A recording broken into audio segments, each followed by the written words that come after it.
Hello friends, welcome back to my new blog Shri शिवानमस्तुभ्यम।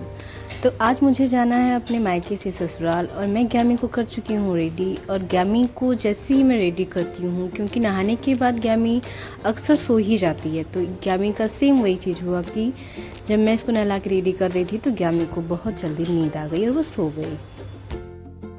सबसे ज़्यादा tough होता है मायके से ससुराल जाना, क्योंकि जो आप अपने फैमिली के साथ, अपने माँ बाप के साथ टाइम बिताए रहते हो ना, तो वो बहुत ज़्यादा याद आता है। और मेरी मम्मी का फेस देखते ही बन रहा है कि मम्मी कितनी ज़्यादा इमोशनल हो गई हैं। और ऑलमोस्ट मैं 6 मंथ यहाँ पे रुकी हुई हूँ, तो 6 मंथ रुकने के बाद मुझे ये फील ही नहीं हो रहा था कि मैं 6 मंथ तक यहाँ पे स्टे कर चुकी हूँ। और मैं जब जैसे वहाँ से निकल रही थी ना, तो मुझे लगा कि मैं अभी तो आई थी और मैं अभी जा रही हूँ। और ग्यामी यहाँ पे सो के उठ चुकी है, क्योंकि मैं जानबूझ के ग्यामी को उठा देती हूँ ताकि वो अपने नाना नानी को अभी देख ले, क्योंकि फिर पता नहीं कब आना होगा, डिसाइड नहीं है। तो मैं जैसे ही कार में बैठने जाती हूँ ना, तो ग्यामी मेरे पास आने के लिए तुरंत ही मेरे पास आ जाती है और मम्मी पापा को बाय करना स्टार्ट कर देती है।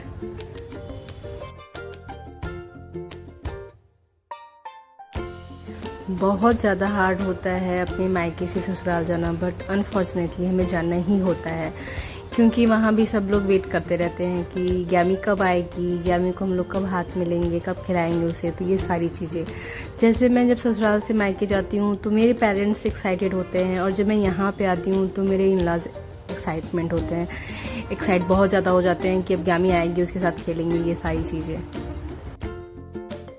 फिर थोड़े टाइम के बाद मैं फ्रंट कैमरा ऑन करती हूँ और ग्यामी जब उठी रहती है तो उसे जल्दी नींद नहीं आती है, तो वो मेरे साथ कुछ टाइम तक खेलती रहती है। और वो जो हम लोग ट्रैवल करते हैं तो वो एंजॉय करती है। देखिए, और म्यूज़िक बज रहा था कार में, तो वो डांस कर रही थी अपने हिसाब से।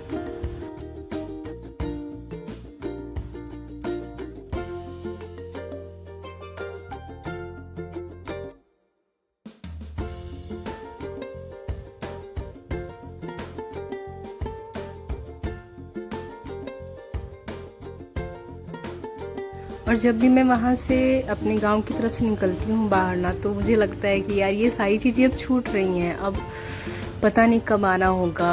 और ये सब सारी जो चीज़ें होती है, अपने गांव की बातें, अपना गांव, वो सारा चीज़ मुझे फिर से दोहराने लगता है, मुझे याद आने लगती है सारी चीज़ें।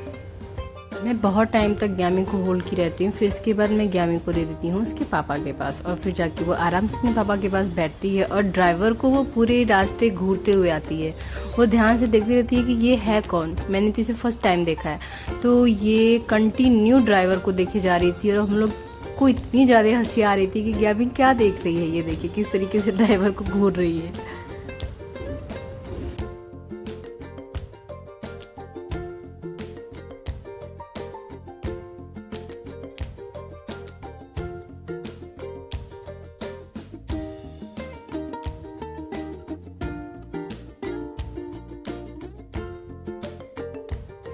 और रॉबर्ट्सगंज से बनारस 84 किलोमीटर है, जो कि मैक्सिमम मुझे 3 आवर्स लगते हैं आने में, क्योंकि रास्ते में कहीं रुकना वगैरह, नाश्ता वगैरह करना, तो उसमें 3 साढ़े 3 घंटे लग ही जाते हैं।